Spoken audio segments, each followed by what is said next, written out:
ठाकुर जी महाभारत का युद्ध पांडवों को जिता के ले गए। अद्भुत है महाभारत की कथा। आगे फिर कथा आती है कि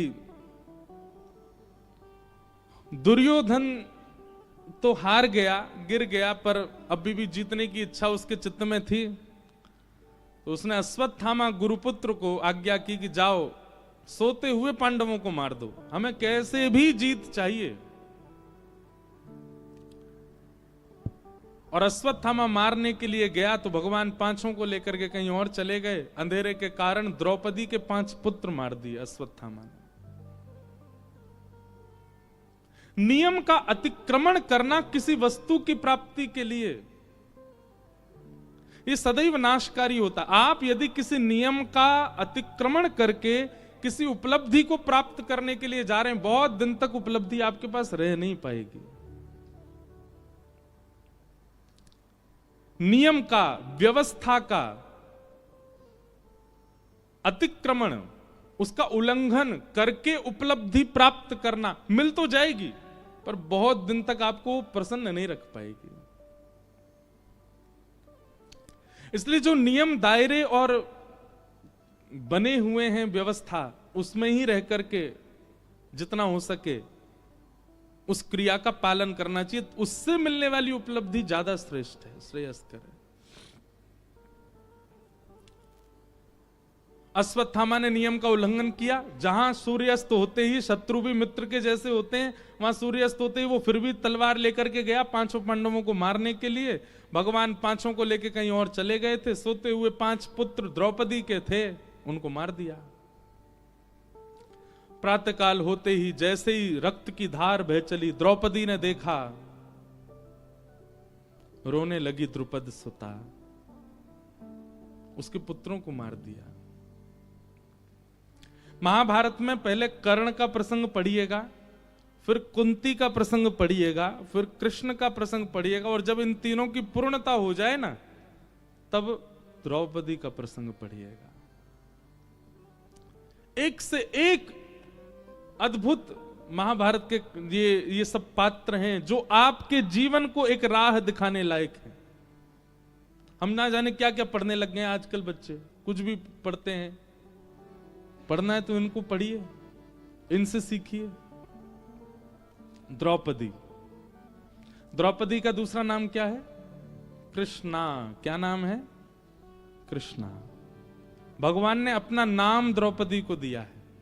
ठाकुर जी का नाम है कृष्ण, आ की मात्रा नहीं है उसमें, और आ की मात्रा लगाते ही द्रौपदी का नाम हो जाता है कृष्णा। हमारे संस्कृत में एक नियम है कि अगर नाम के अंत में इकार, ई की मात्रा और आकार, आ की मात्रा आती है, तो वो स्त्रीलिंग शब्द हो जाता है अधिकतर। इसलिए माताएं बहनों के जितने भी नाम होंगे सब में अंत में इकार या आकार यही होंगे ज्यादातर। तो कृष्णा जब आप कहते हैं तो वो स्त्रीलिंग हो जाता है। मैंने इस बात को कई बार कथाओं में भी कहा है कि महामंत्र का जाप हरे कृष्णा कृष्णा कृष्णा हरे हरे, हरे राम राम राम हरे हरे। अगर आप हरे कृष्णा कृष्णा बोलते हैं तो मुक्ति तो आपको मिल जाएगी, लेकिन वैकुंठ के द्वार पर द्रौपदी आपका स्वागत करेगी। आइए आइए आइए आइए, आपने मेरा बहुत भजन किया। आप कहोगे हमने तो ठाकुर जी का किया था। द्रौपदी कही कृष्णा नाम तो मेरा है, ठाकुर जी का नाम तो कृष्ण है। अब रही बात महामंत्र में, कई लोग हमारे इस्कॉन के भी और गौड़िया वैष्णव लोग वो आकार ही बोलते हैं। तो उसके पीछे कारण यह है कि गौड़ियाओं में जो पूर्वाचार्य हुए वो अधिकतर बंगाल के हुए, और बंगाल में आज भी राम नहीं बोलेंगे, रामो कृष्ण। वहां पर बंगला भाषा में एक स्वर पीछे आकार का रहता ही है। इसलिए उन पूर्वाचार्यों की सुनते सुनते सुनते सुनते वो हरे कृष्णा ऐसे बोलने लगे। उसमें कोई दोष नहीं है, वो कोई मंत्र गलत नहीं होता है, पर अब पता चल गया है तो फिर हरे कृष्ण ही बोलो, हरे कृष्णा नहीं। हरे कृष्ण कृष्ण कृष्ण हरे हरे, हरे राम राम राम हरे हरे। द्रौपदी का नाम कृष्णा क्यों पड़ा? तो प्रसंग आता है, जैसे ही 5 बालकों की मृत्यु हुई द्रौपदी की, देख करके द्रौपदी रोने लगी। अर्जुन प्रतिज्ञा लेने लगा, मैं द्रौपदी तुम रो मत, तुम्हारे बालकों के हत्यारे को जीवित नहीं छोड़ूंगा। भगवान ने अर्जुन का हाथ पकड़ा, अर्जुन क्रोध में निर्णय मत लो, पहले सोचो, विचार करो, थोड़ी देर शांत रहो। जब भी क्रोध आए, 2 बातें हमारी मान लीजिए। जब भी क्रोध आए, एक तो इसको बंद रखिए मुंह, और दूसरे हाथ पैर बिल्कुल बांध लीजिए। देखिए, जब कभी भी आप समुद्र में जाएंगे ना, समुद्र में जाओ या फिर नदी में जाओ, राफ्टिंग करो या कुछ बोटिंग करो, तो आपको गाइड क्या समझाएगा? बोले डूब जाओ तो 2 बातों का याद रखना, एक तो हाथ पैर मत चलाना, एक मुंह मत चलाना। मुंह मत खोलना और हाथ पैर मत चलाना, क्योंकि मुंह खोलोगे पानी भीतर जाएगा, हाथ पैर चलाओगे डूब जाओगे। इसलिए क्या करो, पानी में अगर गिर रहे हो तो स्थिर हो जाओ, मुंह बंद कर लो, हाथ पांव ढीले छोड़ दो, आप डूबोगे नहीं। कल करके देख लो समुद्र में। पर यह बात सत्य है कि अगर आप बहुत स्थिर हो जाते हैं, मुंह बंद रखते हैं, तो आप फ्लोट करने लगोगे, आप डूबोगे नहीं। ठीक वैसे ही संसार रूपी सागर है, यहां पर भी अगर तैरना आ जाए, तैरना किसको कहते हैं? अगर कोई भक्ति मार्ग में चल रहा है तो इसका मतलब उसको तैरना आ गया, वो तैर के जा रहा है आगे। लेकिन तैरना नहीं आया है तो कम से कम ये 2 बातें याद रखो, जितना हो सके मुंह बंद रखो और हाथ पैरों को भी कम चलाओ। और विशेष रूप से क्रोध क्या है? बोले भयंकर गहरा जल। उस स्थिति में ये 2 काम कर लीजिए, आप कभी भी किसी सिचुएशन में फंसोगे नहीं अगर ये 2 बातें आपने मान ली तो। सबसे ज्यादा फंसता कौन है? जो बहुत बोलता, बहुजल्पिक, बहुत बोलने वाला व्यक्ति बहुत फंसता है। कम बोलिए और हाथ पैर भी कम मारो। हाथ पैर कम मारने का मतलब यहां से करके देख लो, इधर से करके देख लो, उधर से करके देख लो, ये नहीं तो ये करके देख लो, इधर से नहीं तो ऐसे करके, ये हाथ पैर चलाना होता है। स्थिर रहो, धीर रहो, थोड़े गंभीर रहो।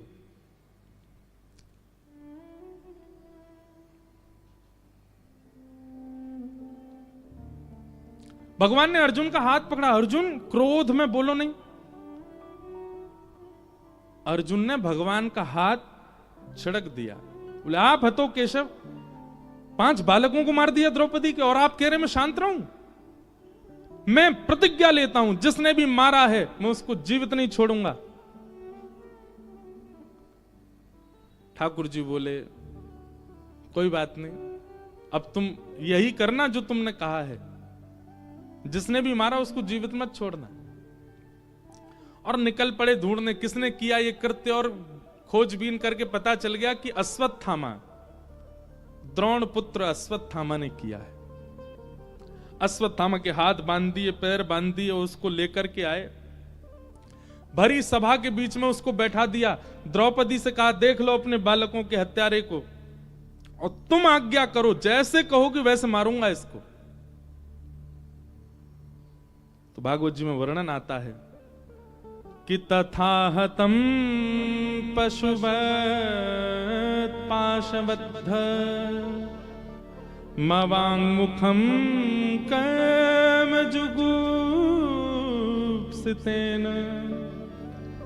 निरीक्ष्य कृष्णापकृतं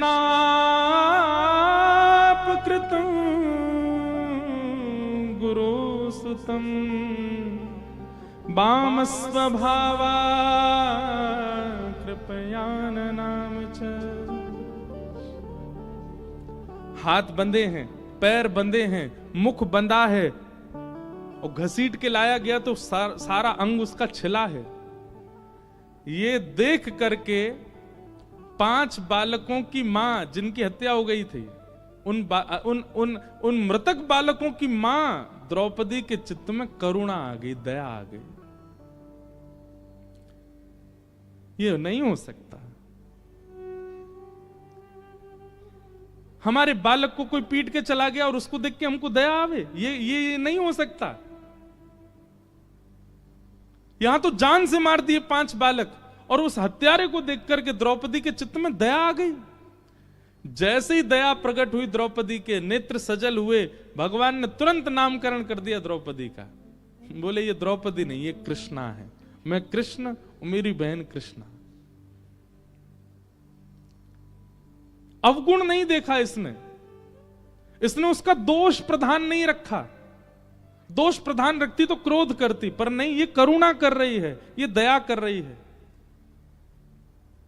लिख लीजिए, ठाकुर जी को सबसे प्रिय गुण यदि किसी व्यक्ति का है तो वो है दया, करुणा। बहुत प्रिय है ठाकुर जी, क्योंकि वो स्वयं करुणावान है, स्वयं दया निधान है। और किसी व्यक्ति में भी यह गुण होता है तो ठाकुर जी उसको हृदय से लगाने को घूमते हैं, बोले वाह मेरे जैसा है, दया करुणा। द्रौपदी ने अर्जुन को कहा इसको मत मारो। अर्जुन ने कहा क्यों ना मारूं? बोले ये गुरुपुत्र है हमारा, जिन गुरु ने आपको धनुष उठाना सिखाया, बाण चलाना सिखाया, उन द्रोणाचार्य का पुत्र है ये, और गुरुपुत्र गुरु समान होता है, इसको मत मारो। दूसरी बात, ये ब्राह्मण है, हम क्षत्रिय हैं, इसलिए इसको मत मारो। तीसरी बात,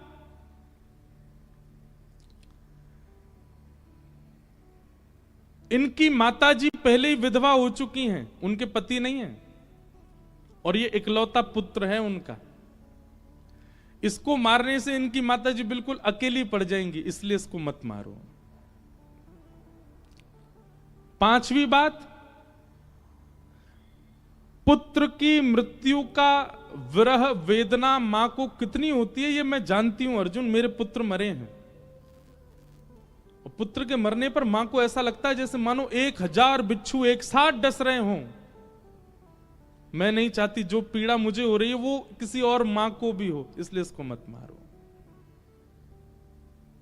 और अंतिम बात, यदि इसको मारने से मेरे 5 पुत्र जीवित हो जाएं तो इसको मारो, नहीं तो मत मारो। ये बात सुन के सब तो स्तब्ध हो गए, पर दूर खड़े द्वारिकाधीश ताली बजाने लगे, वाह द्रौपदी वाह। एक बात याद रखिए, जब आप बहुत सहज लाइफ जी रहे हो ना, कोई उतार चढ़ाव नहीं है लाइफ में, बहुत सिंपल चल रहा है, सुबह उठते हो, चाय पीते हो, नाश्ता करते हो, अपना काम करते हो, दोपहर का भोजन करते हो, हंसते खेलते हो, नहाते हो, धोते हो, बच्चों के साथ घूमते हो, रात्रि में आते हो, भोजन पाके सो जाते हो, इजी लाइफ चल रही है। इसका मतलब है अभी टेस्ट आपके चल नहीं रहे, अभी नॉर्मल डेज होते हैं, स्कूल के वो वाले हैं। और जैसे ही कोई परिस्थिति आती है, समझ जाओ, जैसे कभी कभी स्कूल जाते थे ना, तो हमारी टीचर हंसती हुई आती थी, किसी किसी दिन हमारी जो क्लास टीचर होती थी, तो उनको हंसते हुए देखते थे, सब बच्चे कहते गुड मॉर्निंग मैम, खुश हो जाती हैं, फिर बोलती आज बहुत खुश हूं मैं। मैंने हम सब बच्चे कहते क्यों मैम? क्योंकि आज मैं सरप्राइज टेस्ट लेने वाली हूं। बच्चों के प्राण हलक में आ जाते, अब तो गए। और वो सरप्राइज टेस्ट होता था, पहले से बताया नहीं गया, अब सीधे एग्जाम हो रहा है। ये जो भीतर बैठे हैं ना मंदिर में 4 भुजा वाले, इनको सरप्राइज टेस्ट लेना बहुत अच्छा लगता है, और ये सरप्राइज ही लेते, बता के कभी नहीं लेते। हाँ, लेकिन कई बार आप लोगों ने अनुभव किया होगा, कई बार बता के लेते हैं। आपने कोई कर्म किया, आपको पता होता है इसका मुझे भोगना तो पड़ेगा कभी ना कभी, वो है जो पहले से बता दिया गया है, उसका आपको पहले ही स्कीम दे दी गई है, सिलेबस बता दिया गया है, बोले ये तो भोगोगे बेटा। और कई बार आप कर्म कुछ भोगते हैं, आपकी लाइफ में कुछ आता है, तो आपका दिमाग अपने आप घूमता है, मैंने तब ऐसा किया था, उसी का ही मिल रहा है ये मुझको। ये तो वो हैं जो आपको प्री डिसाइडेड हैं, पहले से बता दिए गए हैं, पर अधिकतर सरप्राइज टेस्ट होते हैं, सरप्राइज एग्जाम होते हैं। और याद रखिएगा, उस समय जब सरप्राइज टेस्ट होता है, उस समय आप कितने धैर्यवान हो, आपकी बुद्धि उस समय क्या सोच रही है, आप उस समय क्या बोल रहे हो, उन सब पर दृष्टि रखते हैं ठाकुर जी। आप जैसे विचलित हो जाते हो, व्याकुल हो जाते हो, कुछ भी बोलने लगते हो, बड़बड़ाने लगते हो, नींद नहीं आ रही है, डिप्रेशन में चले गए, दवाइयां खा रहे हो, डॉक्टर के पास जा रहे हो, ठाकुर जी बोले हो गया, आ गई नानी याद, अब नहीं कर पाएगा कुछ। लेकिन उस समय आपकी स्थिरता, धैर्यता, वो कामनेस, उससे ठाकुर जी बहुत प्रसन्न होते। चलो ये निकाल लेगा। और जब आपका वो स्थिरपन ठाकुर जी देखते हैं ना, तो और इजी कर देते हैं फिर उसको। इसलिए आपकी परिस्थिति में आप कैसा रिएक्ट करते हो वो ठाकुर जी देखते हैं, आपका रिएक्शन देखते हैं। द्रौपदी का रिएक्शन देख रहे थे ठाकुर जी, 5 बालक मर गए इसके, और हत्यारा सामने बैठा है, और ये कह रही उसको छोड़ दो। और छोड़ने के भी रीजन कितने अच्छे अच्छे बताए।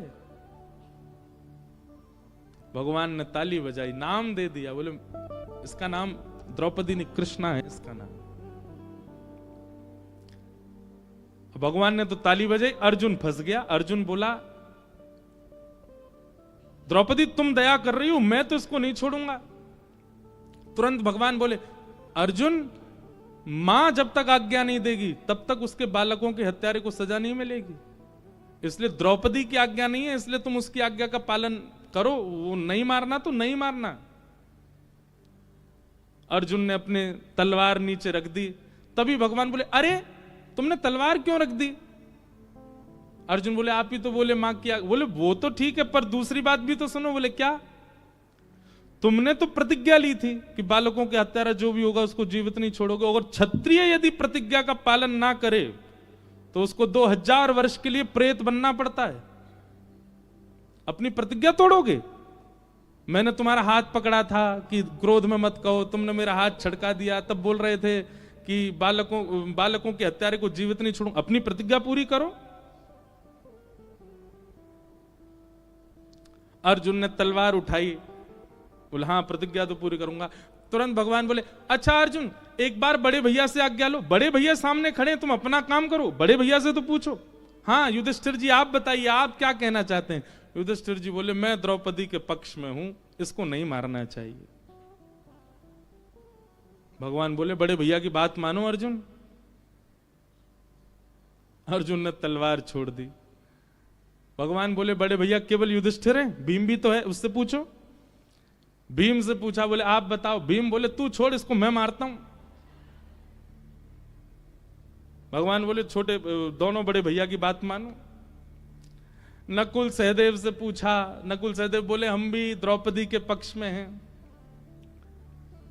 भगवान की आज्ञा ना मानने का ये फल मिलता है। ठाकुर जी ऐसा घूम घूमा करके पहेली में फंसाते हैं। फिर अंत तो गत्वा अब ये स्थिति हो गई है, मारो मत मारो, मारो मत मारो, मारो मत मारो। अर्जुन ने हाथ जोड़े, बोले भगवान मुझे किसी से नहीं पूछना, आप बताओ मैं क्या करूं। भगवान बोले जो कहूंगा सो करेगा। बोले हाँ। तो ब्रह्म बंधुर न हंतव्य आतताई बधारण। ब्राह्मण कैसा भी क्यों ना हो, अर्जुन ब्राह्मण कैसा भी क्यों ना हो, उसको मारना नहीं चाहिए। हमारे शास्त्रों में 2 लोगों के लिए आज्ञा दी गई है, बहुत ध्यान से सुनिएगा। एक तो ब्राह्मण और दूसरा माताएं। इनके लिए आज्ञा की गई है, इनको मृत्यु दंड नहीं दिया जा सकता, चाहे कुछ कर लो। हां स्वयं ठाकुर जी दे सकते हैं, बाकी मानवों में विधान नहीं है। चाहे अपराध कितना बड़ा हो, इनको मृत्यु दंड नहीं है। तो भगवान कहते हैं ब्रह्म बंधुर न हंतव्य, ब्राह्मण कैसा भी क्यों ना हो उसको मारना नहीं चाहिए। अश्वत्थामा ब्राह्मण है। और दूसरी बात ठाकुर जी कहते हैं बालकों का हत्यारा कोई भी क्यों ना हो उसको छोड़ना नहीं चाहिए।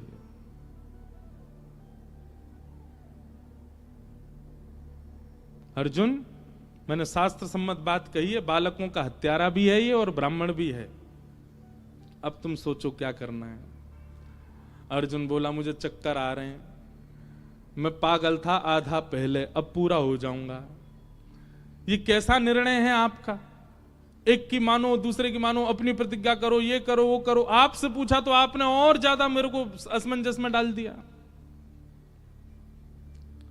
ठाकुर जी बोले क्रोध में निर्णय नहीं लेना है अर्जुन, नहीं तो ऐसे ही फंसोगे हमेशा। अब मैं क्या करूं, मुझे ये बताइए। भगवान बोले कुछ नहीं, एकांत में बैठो, विचार करो, इन सब का क्या उत्तर निकलता है फिर करो। अर्जुन ने विचार किया, अर्जुन को समझ आ गया किसी श्रेष्ठ व्यक्ति का, किसी नामी व्यक्ति का भरी सभा में अपमान होना ये मृत्यु दंड से भी बड़ा दंड है। आधी मूंछ, आधी दाढ़ी, आधे केश मूड़ करके, उसका शिखा छेदन करके, और मणिम जहार मूर्धन्यम, हर ब्राह्मण के मस्तिष्क में एक मणि होती है, उस मणि को निकाल करके धक्के दे के भगा दिया अश्वत्थामा को। अश्वत्थामा अपनी बदले की आग में जल रहा था। उसने तभी विचार किया इन पांडवों का वंश बढ़े ही ना, ऐसा कुछ कर जाऊं मैं।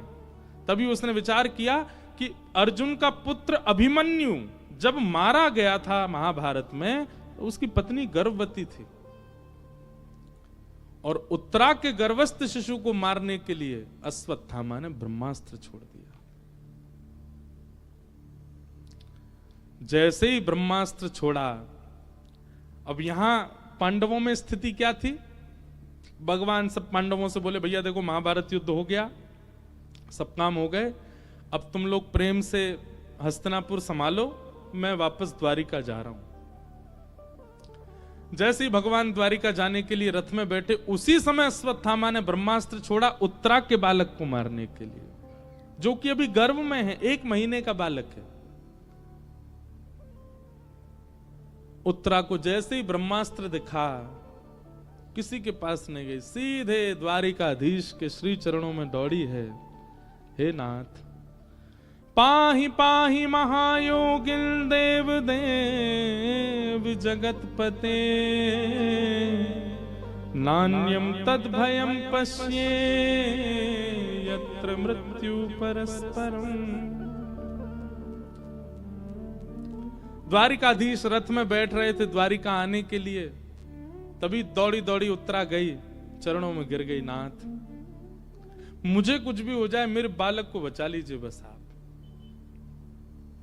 बंधुओं, ठाकुर जी ने अंगुष्ठ मात्र एक रूप धारण किया और उत्तरा के गर्भ में प्रवेश करके अपनी चक्रा नाम की, भगवान की गदा का नाम क्या है बताओ? चक्रा। क्या नाम है? अपनी गदा को इतनी द्रुत गति से घुमाया ठाकुर जी ने, द्रुत गति से घुमाया, बालक की रक्षा हो गई। अब यहां एक बहुत सुंदर बात आती है, मुझे बहुत अच्छी लगती है बात। क्या? रक्षा किसने की? ठाकुर जी ने। जैसे ही ब्रह्मास्त्र आकाश में नष्ट हुआ, किसी को दिखा नहीं है कि ठाकुर जी गर्भ में गए, ठाकुर जी तो सामने खड़े थे, बस अंगुष्ठ मात्र वायु रूप धारण करके चले गए और जाके रक्षा की बालक की। जैसे ही आकाश में ब्रह्मास्त्र नष्ट हुआ, सब जय जयकार करने लगे, अरे हमारे द्वारिकाधीश की जय, बाल कृष्ण लाल की जय, नंद के लाला की जय। ठाकुर जी बोले जी सब कहा कर रहे हो, मेरी जय जयकार काहे को कर रहे हो? बोले आपने तो रक्षा करी। ठाकुर जी बोले मैं कहीं गयो ना, मैंने कछु कियो ना, तुम सबन के सामने खड़ा हूं, मैं तो हिलो भी ना अपने स्थान पे। अरे भैया, जब ब्रह्मास्त्र मैंने नष्ट ना कियो, उत्तरा ने अपने जीवन में इतना धर्म किया, इतनो साधन कियो, इतनो पातिव्रत धर्म को पालन कियो, इतने नियम व्रत संयम को पालन कियो कि उन सबन के पालन से ब्रह्मास्त्र स्पर्श नहीं कर पाए, आकाश में ही नष्ट है गए। और वहां जितने लोग थे सब उत्तरा की प्रशंसा करने लगे, सब उत्तरा को वंदन करने लगे, जय हो उत्तरा, तुम्हारी कितना भजन, तुम्हारी कितनी साधना, कितना व्रत कि तुमने ब्रह्मास्त्र नष्ट कर दिया। लेकिन दूर खड़ी कुंती मंद मंद मुस्कुरा रही थी। महाभारत बड़ा अद्भुत है। कुंती बोली ठाकुर जी आप बड़े विचित्र हुए, सब काम स्वयं संभाल लेते हैं और फिर जय जयकार करवा देते हैं अपने वैष्णव की।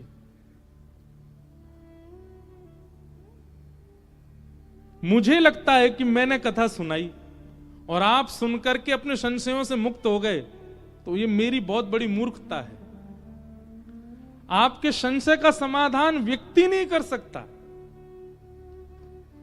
उस व्यक्ति के चित्त में ठाकुर जी ही बैठ करके समाधिस्थ करवाते हैं, समाधान करवाते हैं। आपको लगता है आपने कथा करा ली? नहीं, ठाकुर जी, मैं अगर अभिमान करूं कि मेरा कंठ इतना बढ़िया, मैं इतनी बढ़िया कथा करी आदि, रात में भगवान यहां से दबा दें गला, ले बेटा आप कल की कथा करियो, हो पाएगी? आप सोचो आपने इतनी बढ़िया कथा करा ली, भगवान नहीं करे ठाकुर जी ऐसे ही कुछ कर दें, कल कुछ हो ही नहीं पाए, फिर